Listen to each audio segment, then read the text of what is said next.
निष्पक्ष निर्भीक जन क्रांति का पक्षधर एक सैलाब, बिना डरे जनता की हक की आवाज मेट्रो टुडे लाइव पर फॉलो एवं सब्सक्राइब करें। हम हैं आपकी असली आवाज मेट्रो टुडे लाइव। नमस्कार, मैं हूं सुशील शंकर विग और आप देख रहे हैं आपका अपना चैनल मेट्रो टुडे लाइव। आज जो आए हुए हैं हमारे साथ परिचर्चा में, उनका मैं परिचय करा दूं आपसे। हमारे साथ जुड़ते हैं मंडल अध्यक्ष जयपुर से कल्याण जी, कांग्रेस के हैं। कल्याण जी, आपका बहुत बहुत स्वागत है मेट्रो टुडे लाइव में। थैंक यू सर, धन्यवाद सर। कल्याण जी 11 दिन तक लड़ाई हुई और 12वें दिन ईरान और इजराइल का युद्ध विराम हो गया, यानी सीज फायर। लेकिन इसमें ईरान ने एक बहुत बढ़िया चालाकी की। ईरान ने बदला ले लिया अपना। कतर में, अमेरिका के मिडिल ईस्ट में जो सबसे बड़ा सैन्य ठिकाना था, वहां पे 10 मिसाइलें दागी गई। और ये 34 साल बाद अमेरिका सैन्य पर मिसाइलें दागी गई हैं और 34 साल बाद ईरान ने इराक से बदला लिया है। जो 1991 में अमेरिका ने इसके ऊपर हमला किया था, उसका बदला लिया है। आप देखें, ईरान के कतर में अमेरिका सेना पर हमला, यानी बहुत बड़ी चीज है। जगह जगह इसके हमले हुए हैं। उसका ही कारण हो सकता है कि ट्रंप को बैकआउट करना पड़ा और ये सीज फायर हुआ। लेकिन इसमें सबसे ज्यादा नुकसान जो हुआ है वो हुआ है अमेरिका को। प्लस इसके अंदर एक्सपोज हो गया है पाकिस्तान। जो पाकिस्तान है वो भी एक्सपोज हो गया है बहुत बुरी तरह। हमारे साथ और भी जुड़ चुके हैं। स्वामी जी जुड़ते हैं हमारे साथ प्रयागराज से। स्वामी जी संत महंत प्रकोष्ठ के महाध्यक्ष हैं, गौ गीता गंगा रक्षा मंच के राष्ट्रीय प्रवक्ता हैं। स्वामी जी, ईरान और इराक में जो सीज फायर हो गया है और इसमें ईरान ने जो बदला लेना था अमेरिका से ले लिया 34 साल बाद। आपकी इस पे क्या राय है स्वामी जी? जी, आवाज जी स्वामी जी बोले। आ रही है आवाज, है? बुलंद आ रही है स्वामी जी, बोले बोले आप। जी जी, ऐसा है, बोले। इजराइल और ईरान का जो युद्ध है, तो जो आपके वो अमेरिका के जो राष्ट्रपति है डोनाल्ड ट्रंप जो है, वो सोच रहे हैं कि हम जो है पूरे वर्ल्ड के बॉस बने। बात तो यहाँ है। और दूसरी स्वार्थ ये है कि वो ईरान जो है इनका दुश्मन देश है।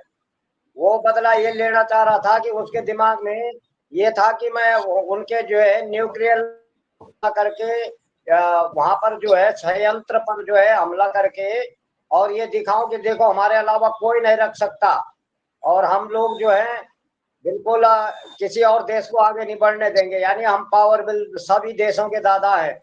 तो दादागिरी वाली बात थी।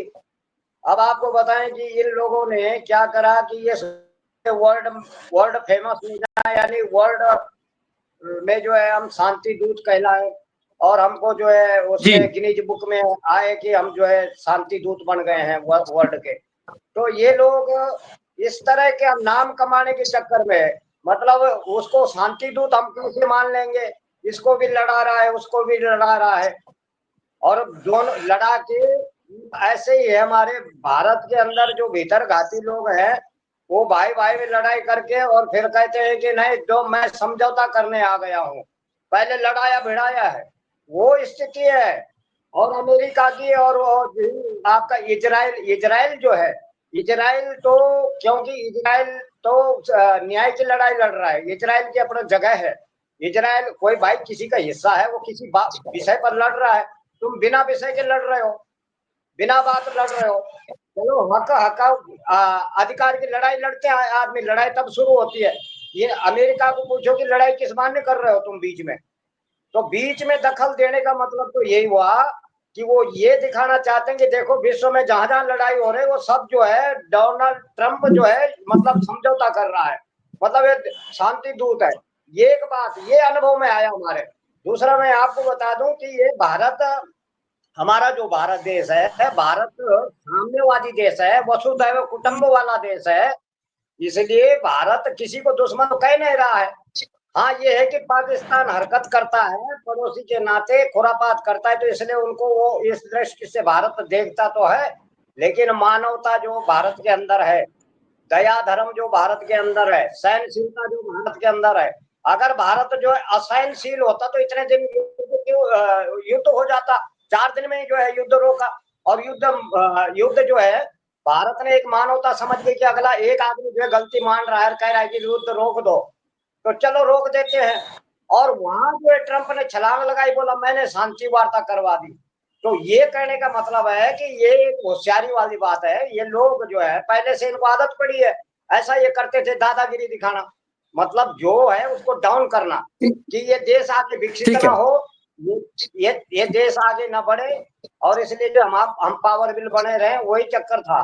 और इसलिए जो है अब ठीक है अभी स्वामी जी। अभी तो भीतर ठीक भीतर ही घात और भीतर ही खुरापात चलता रहेगा, ऐसा लग रहा है हमको। ठीक है, इसलिए जो है, ठीक है स्वामी और जी।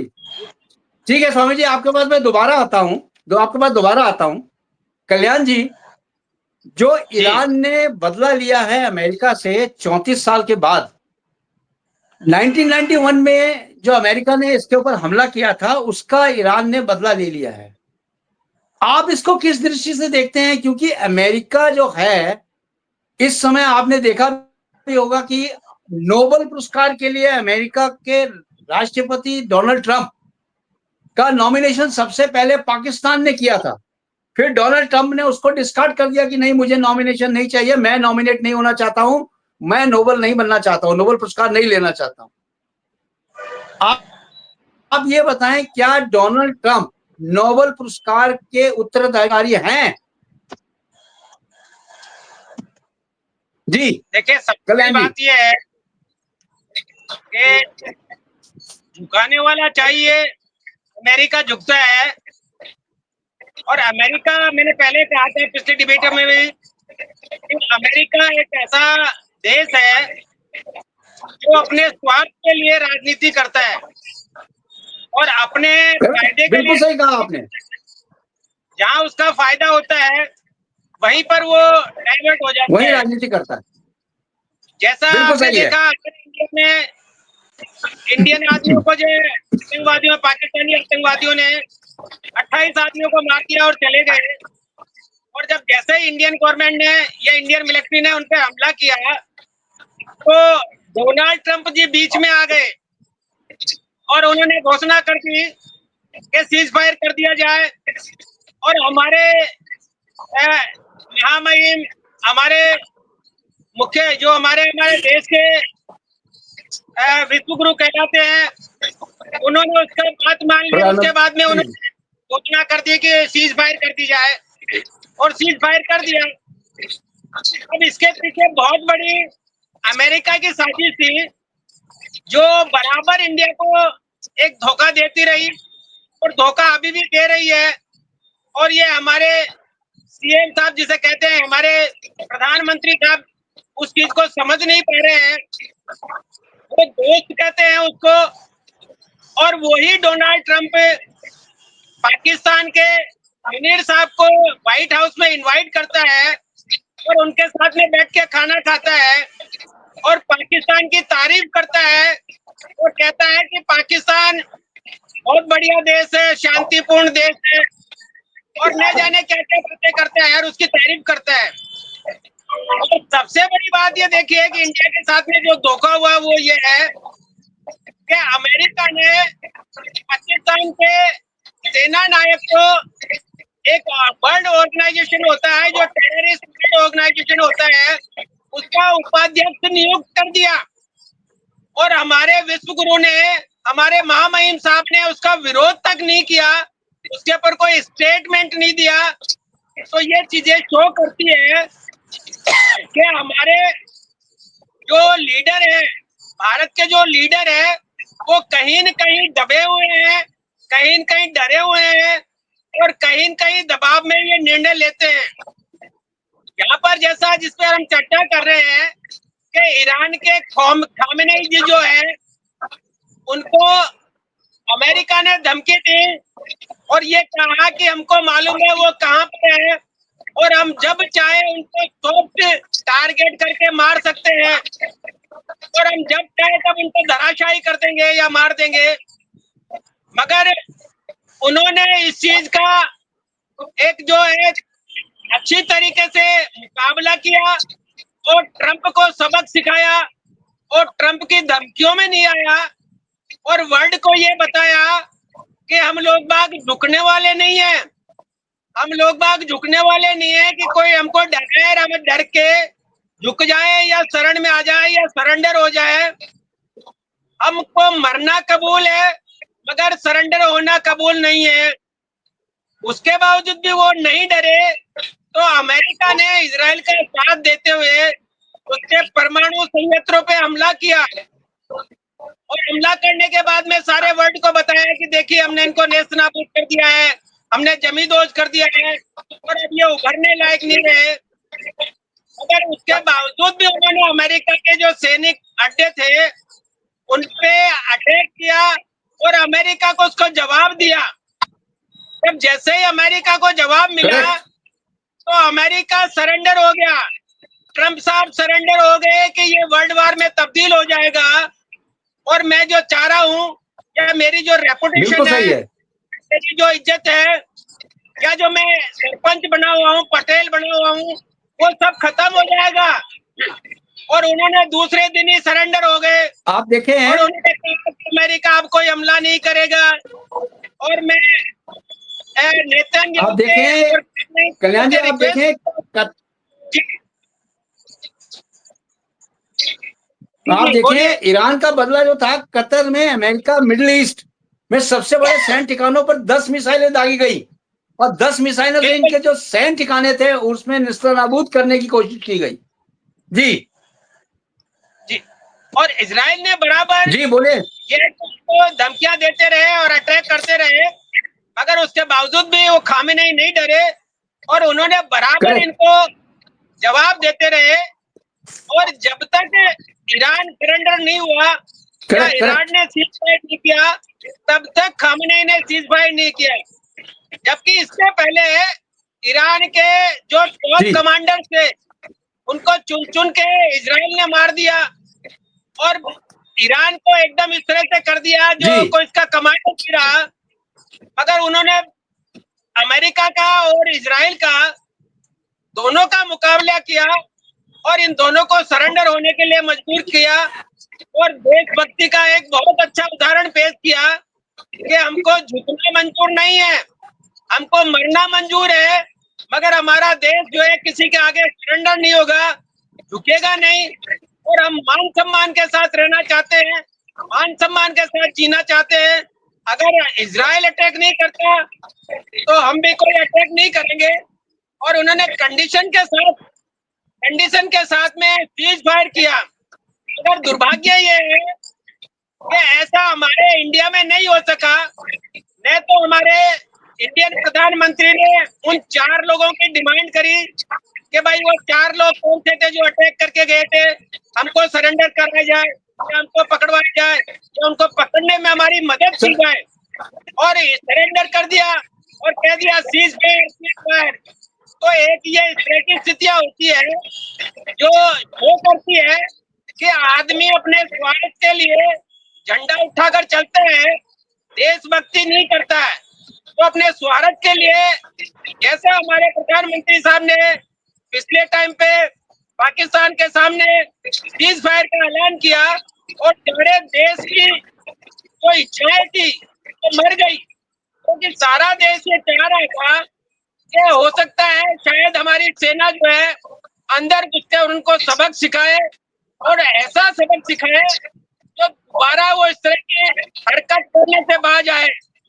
मगर ऐसा नहीं हो सका और हमारी जो इच्छाएं थी वो धूमिल हो गई और हमारा मन जो है टूट गया। तो ये एक कायरता का कहो या फिर देशभक्ति विहीन कहो, क्योंकि देशभक्ति ऐसा नहीं होता कि कोई आदमी आपके घर में घुस के किसी को मार जाए और आप जब मारने जाओ और तीसरा आदमी कह दे रुक जाओ, सरेंडर कर दो या एक सीज फायर कर दो, कम से कम अपनी कंडीशन होनी चाहिए। हमारा प्लस पॉइंट है, करेक्ट, देश हमारे साथ था, हर आदमी ये कह रहा था कि हमको बदला लेना है, सबक सिखाना है, मगर हम ऐसा नहीं कर सके। ये हमारा दुर्भाग्य है और यही हमारी करेक्ट, रणनीति जो है विदेश में भी फेल होती जा रही है, क्योंकि इसी के चलते ठीक, कोई भी देश हमारे को सपोर्ट करने नहीं आया और किसी देश ने ये नहीं कहा कि इंडिया के साथ हम खड़े हैं, क्योंकि हमने जवाब में एक निर्णय लिया और ठीक, सारे देश को, सारे वर्ल्ड को चौंका दिया। ये तो कठपुतली टाइप का काम हो गया कि ट्रंप साहब ने कहा, हम चुप हो गए और सरेंडर कर दिया, मगर ईरान ने ऐसा नहीं किया।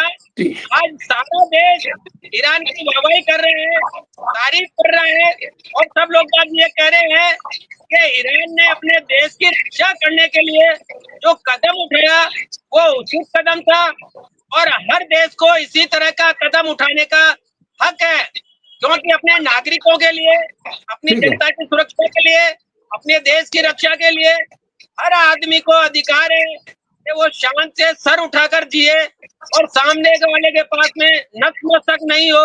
ओ टू सर जी।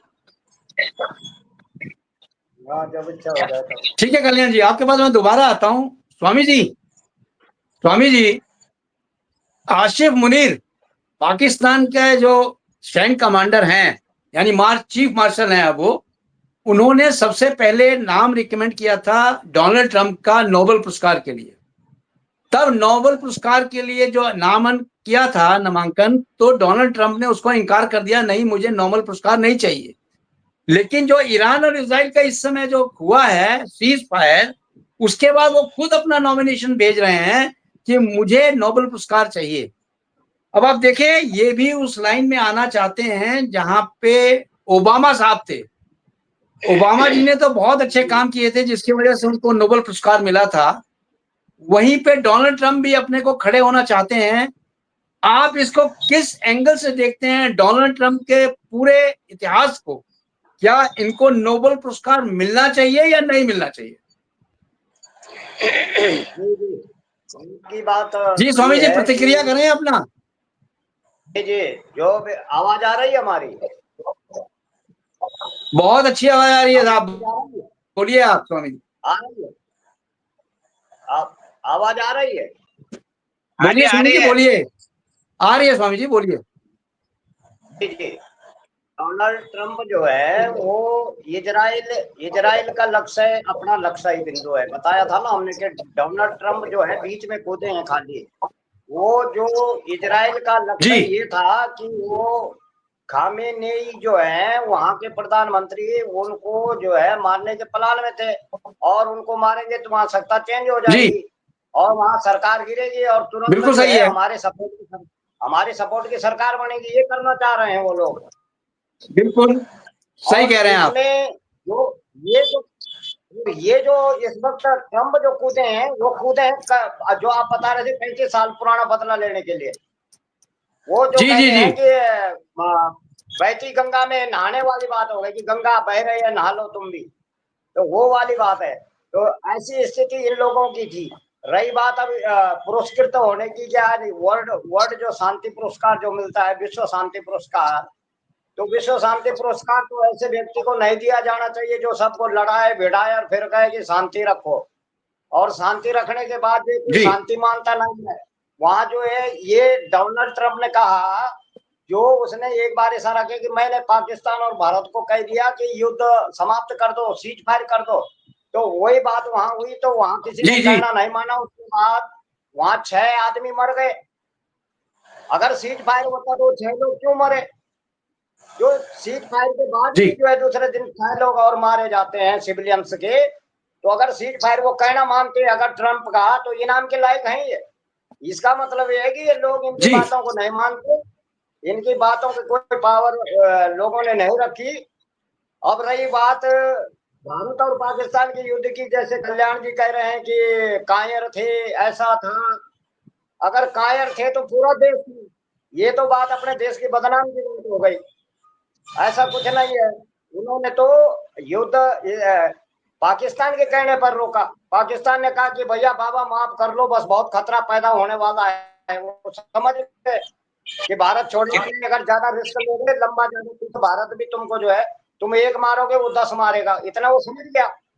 इसलिए उसने फोन करा डीजीएमओ को, वहां के डीजीएमओ ने फोन करा यहाँ के डीजीएमओ को कि बाबा माफ कर लो, बस हमें बहुत अब हमारे समापन होने वाला है, इसलिए जो है हमको सत्यानाश हो जाएगा, इसलिए रोक दो।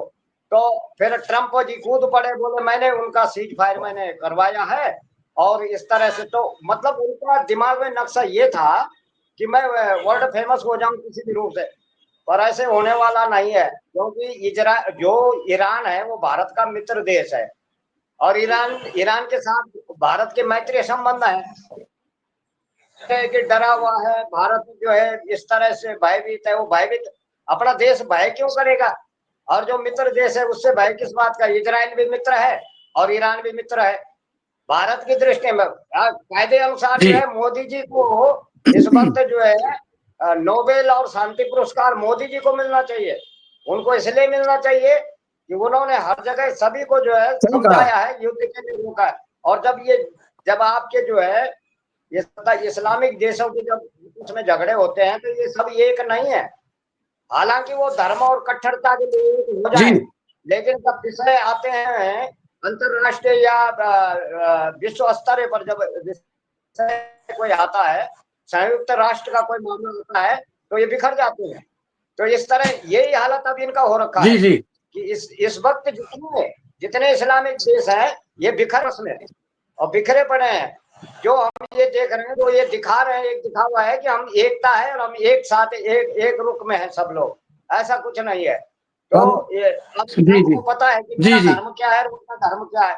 ये धर्म देख करके लड़ाइयां चल रही हैं। वो यहूदी हैं, वो ईसाई हैं, वो इजराइल वाले जो हैं इधर ईसाई हैं। अब वो स्वामी जी घड़ी मेरे को इशारा कर रही है, एक ब्रेक पे जाना पड़ेगा। ब्रेक के बाद हम वापस आते हैं, एक छोटे से ब्रेक पे चलते हैं। तेरा पगला मुखी बड़ा प्यारा लगे दरबार, माँ तेरा पगला मुखी, पगला मुखी। Welcome back after break. जी कल्याण जी, आप बताइए, ईरान इराक में जो हुआ है इस समय, और नोबेल पुरस्कार के लिए ये अपने को अब फॉरवर्ड कर रहे हैं डोनाल्ड ट्रंप जी, क्या इसको डोनाल्ड ट्रंप को मिलना चाहिए क्या नोबेल पुरस्कार? क्योंकि नोबेल पुरस्कार डोनाल्ड ट्रंप जो है कुछ भी करके लेना चाहते हैं और उस लाइन में आना चाहते हैं जहां पे ये ओबामा साहब खड़े थे।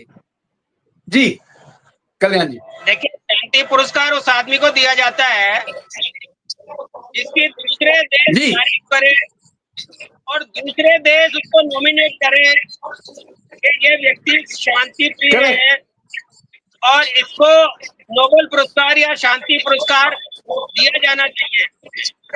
मगर यहाँ पर तो ये कल्याण जी जैसा आपने कहा कि दूसरे देश करते हैं, तो पाकिस्तान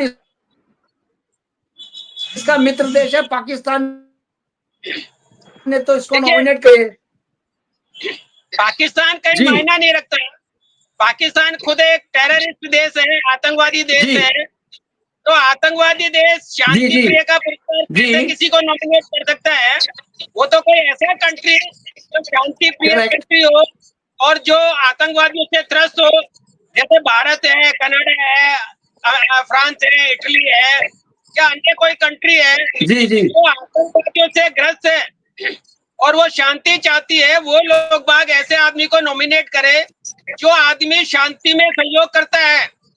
मगर अब यहाँ पर तो जैसा स्वामी जी ने कहा कि ये व्यक्ति तो दूसरों को लड़ाकर का स्वार्थ सिद्ध करता है।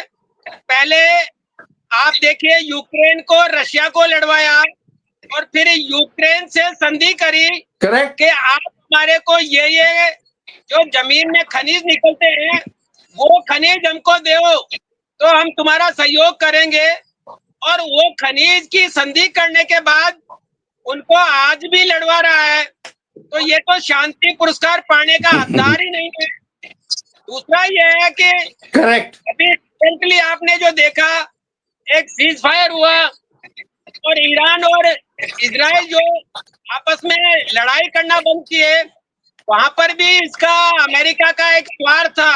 वो चाहते थे कि जो तेल का रास्ता जी। है और जहां पर तेल आता है, जो दुनिया का जी 10% तेल वहां से सप्लाई होता है, वो और वहां के जो खनिज जो जी है जी वो अमेरिका को दे दिया जाए, या अमेरिका से कांटेक्ट करके वहां पर जो है कोई पोर्ट बना दिया जाए।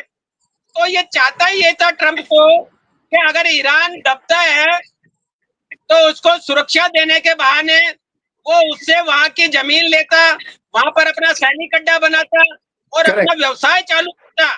तो ये चाह रहा था, मगर इसकी मंशाएं जो है जी हमने इन्हें पूर्ण नहीं होने दी और इसको झुकना पड़ा ट्रम्प को। तो मैं आपके चैनल के माध्यम करेक्ट। से सारे देश को ये कहना चाहता हूँ कि ये व्यक्ति जो अमेरिका का राष्ट्रपति कहलाता है, ये कहीं दूर दूर भी शांति पुरस्कार के काबिल नहीं है। और ये बिल्कुल एक ऐसा आदमी है जो अपने स्वार्थ के लिए कुछ भी कर सकता है, किसी को भी लड़वा सकता है, किसी को भी मरवा सकता है और किसी को कुछ भी दबाव डाल के उसका सारा जो है ना खनिज वगैरह या अन्य देश का जो खनिज होता है उसको अपने अंडर में लेकर, तो ये एक व्यवसाय पूर्ण व्यक्ति है, व्यवसायी आदमी है। और जो व्यवसायी जी होता है वो अपना स्वार्थ, अपना लाभ पहले देखता है और वो सारे अपने फ्रंट में है। तो ये कहीं दूर दूर तक शांति का पुरस्कार पाने के लायक नहीं है। और जिस देश ने ठीक है। नॉमिनेट किया है या जिस देश ने कहा है कि इनको शांति पुरस्कार दिया जाए, वो देश तो पहले ही बदनाम जी है अशांति के लिए। जी जी क्योंकि सारे देश में पाकिस्तान टेररिस्टों के नाम से जाना जाता है और टेररिस्टों को ठीक है। पनपाने वाला पाकिस्तान है। और वो देश इनको कह रहा है कि शांति पुरस्कार दिया जाए, तो मैं समझता हूँ कि ये देश के साथ में एक गद्दारी है और इनको शांति पुरस्कार पाने जी का जी कोई हक नहीं है और ये इस लायक भी नहीं है कि इनको शांति पुरस्कार दिया जाए। Over to you sir.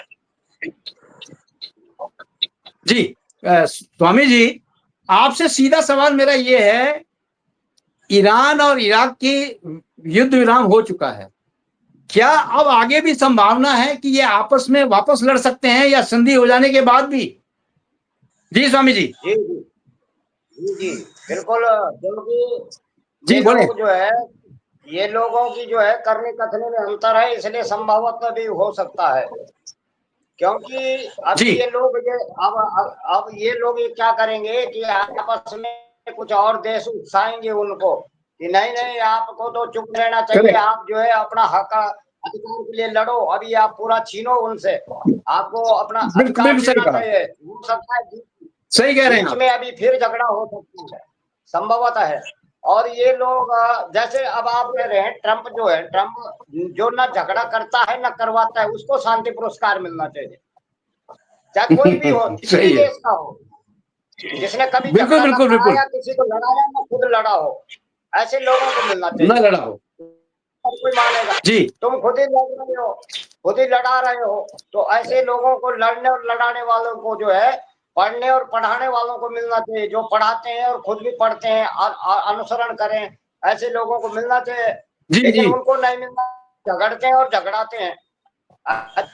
झगड़ जी लोगों को ये पुरस्कार तो मिलना भी नहीं चाहिए, कदाई कोई भी देश का हो। और हमारा कहना, दूसरी बात जी जी। ये है कि अभी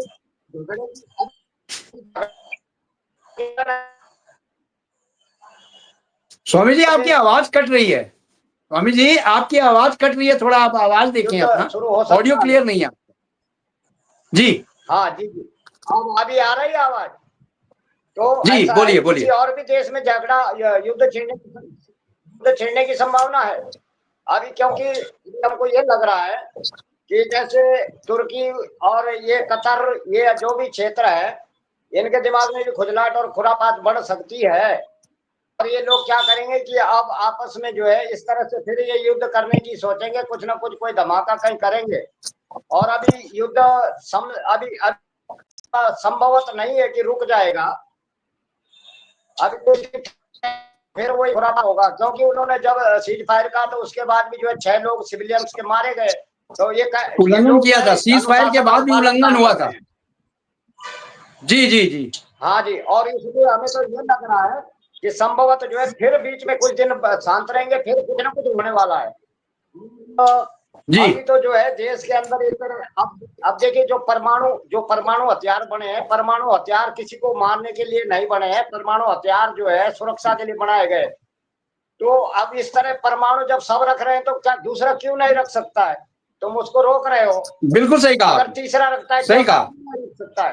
तो अपना देखिए ऐसा है, ये तो सीधी बात है कि मैं बंदूक रखा हूँ, दूसरे पड़ोसी को कह रहा हूँ तू बंदूक क्यों रखा है, ये बात खपती नहीं है। जी जी। भाई वो भी अपनी सेफ्टी के लिए रखेगा। तो ऐसी हरकतें जहां होती हैं, जहां ऐसी हरकतें होती हैं, उनका समझौता कोई नहीं मानता।